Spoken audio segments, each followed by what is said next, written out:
a special meeting called by the board of the Kenya Pipeline Company with senior managers to explain the controversial loss of 23 million litres of fuel has been postponed to next week after 3 members of the board failed to turn up.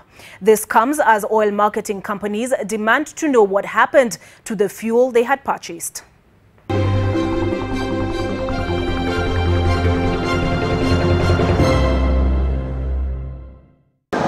Kenya Pipeline Company is under intense pressure from oil marketing companies to explain the whereabouts of fuel worth more than 2.3 billion shillings that they had purchased, only to be reported missing through fuel loss at KPC.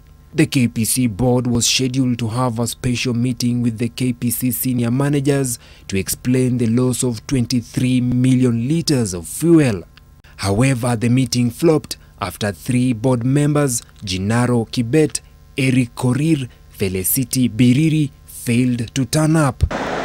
The special meeting that now will be held next week was supposed to have the senior managers explain the findings of the report by the KPC Board Finance Committee that associated the huge fuel loss to spillages and the gain-loss effect as of September 30th this year. Besides that, the meeting was to talk about the move by insurance firms to refuse to pay claims of the fuel loss and the move by the oil marketers to refuse to make the consumers carry the burden.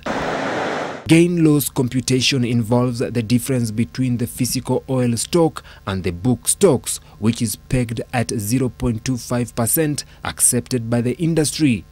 This means it is acceptable for oil companies to lose 0.25% of their physical oil stock after the stock arrives in Nairobi from Mombasa.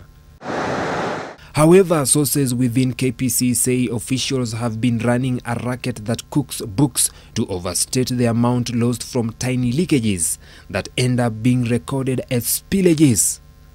It is through this that millions of liters of fuel are later stolen and sold illegally. More is also stolen through bogus recording of the gain-loss of 0.25% of all the fuel delivered in Mombasa. The committee's report tabled to the KPC board insists that for the past 15 months, KPC lost 11.46 million liters through spillages. Some of the spillages of about 4.8 million liters were said to have happened along a stretch at Lisa Ranch, with no evidence of such seen so far. Vincent Odur, NTV.